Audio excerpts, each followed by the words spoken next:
Kebencian pun kini seolah tak terhindarkan terhadap seorang Cristiano Ronaldo.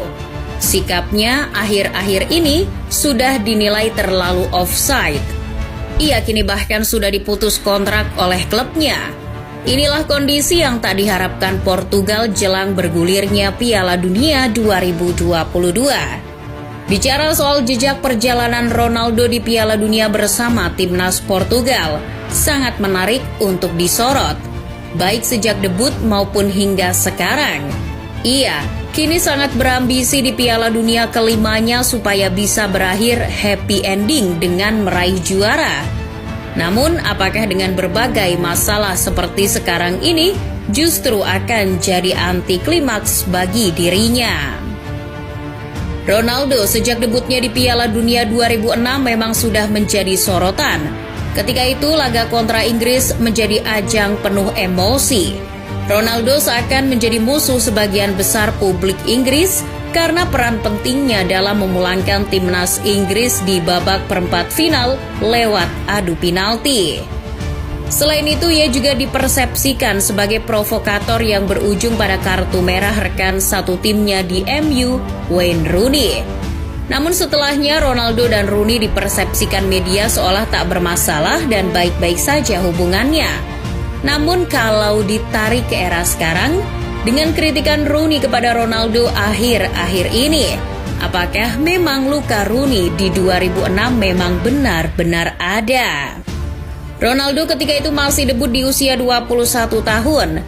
Ia dipanggil Luis Felipe Scolari sebagai rising star berkat penampilannya yang mulai berkembang di MU. Bersama bimbingan Luis Figo, ia termasuk dalam salah satu bagian dari alternatif penyerangan Portugal waktu itu. Ia mampu tampil 6 kali selama debutnya, meskipun ia tak selalu jadi starting 11. Debutnya di Piala Dunia juga diwarnai dengan 1 kartu kuning dan 1 gol debutnya di partai melawan Iran. Namun debutnya itu berakhir dengan terhentinya Portugal di babak semifinal oleh Prancis. Di perebutan tempat ketiga pun mereka menyerah atas tuan rumah Jerman. Berlanjut pada Piala Dunia 2010 di Afrika Selatan, Ronaldo berangkat ke Piala Dunia keduanya di usia 25 tahun. Lebih spesialnya lagi, ia berangkat ke Afrika Selatan dengan status pemain termahal di dunia setelah dibeli Real Madrid. Ban kapten pun mulai disematkan padanya. Meskipun sukses di level klub, Ronaldo ketika itu di level timnas mengalami paceklik gol selama babak kualifikasi. Ronaldo ketika itu datang ke Piala Dunia 2010 tanpa didampingi mentornya Luis Figo. Warisan nomor 7 Figo pun diserahkan padanya. Berkat itu, ia mulai didapuk menjadi salah satu tumpuan serangan Portugal oleh sang pelatih Carlos Queiroz. Namun justru dengan beban seperti itu, Ronaldo terbukti tak mampu menanggungnya. Di fase grup memang Portugal melaju dengan menjadi runner-up di bawah Brazil. Namun Ronaldo hanya mencetak sebiji gol saja. Itu pun ketika melawan Korea Utara. Meskipun lolos ke 16 besar, ia dan skuad Portugal pun tak luput dari kritik media Portugal berkat performanya yang kurang meyakinkan. Klimaksnya terjadi pada babak 16 besar. Bertemu juara Piala Eropa 2008 Spanyol, langkah mereka akhirnya terhenti. Ronaldo sendiri tak mau disalahkan dengan kekalahan itu. Ronaldo menyarankan agar media bertanya kepada pelatih tentang kegagalan itu. Queiroz pun membalasnya dengan tak kalah tajam. Jika seragam ini bikin pemain tertentu patah semangat, maka mereka tak punya hak untuk memakainya. Setelah di 2 Piala Dunianya yang berujung pada sorotan kontroversial, Ronaldo mencoba menghilangkannya di Piala Dunia ketiganya di 2014 Brazil.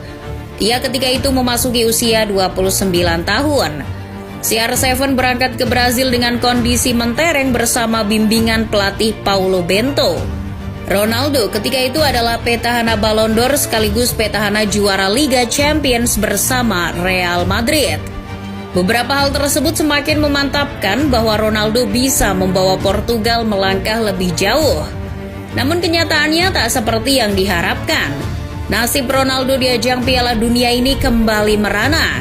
Berada di grup G bersama Jerman, AS, dan Ghana, Portugal di partai awal langsung dibungkam Jerman 4-0. Hal yang sangat memalukan bagi Ronaldo. Alhasil, inilah Piala Dunia terburuk Portugal dan Ronaldo. Setelah akhirnya mereka tak mampu lolos dari fase grup, Portugal berada di posisi 3 klasemen di bawah Jerman dan AS. Menuju ke Piala Dunia 2018 di Rusia, Piala Dunia keempat Ronaldo di usia yang sudah menginjak 33 tahun. Saat itu Ronaldo dan Portugal datang ke Rusia dengan kepala tegak setelah menjadi juara Piala Eropa 2016. Tak perlu diragukan lagi, mereka adalah unggulan dan diharapkan mengulangi kesuksesan yang sama seperti di 2016. Secara prestasi pribadi, Ronaldo pun masih mentereng. Menjadi petahana Ballon d'Or sekaligus petahana juara Liga Champions untuk ketiga kalinya bersama Real Madrid. Di edisi kali ini Ronaldo pun akhirnya menjawab. Torehan 4 golnya selama turnamen menjadi bukti penampilannya semakin menanjak di Piala Dunia sejak ia debut. Hat-tricknya ke gawang Spanyol dan golnya ketika melawan Maroko cukup mengantarkan Ronaldo menciptakan rekor. Rekor melewati Ferenc Puskás sebagai pencetak gol terbanyak di level timnas, yakni sebanyak 85 gol. Namun rekor yang diciptakan itu tak cukup bagi Portugal, sebab Portugal akhirnya tak bisa melangkah lebih jauh di Rusia. Mereka harus takluk di tangan Uruguay di babak 16 besar.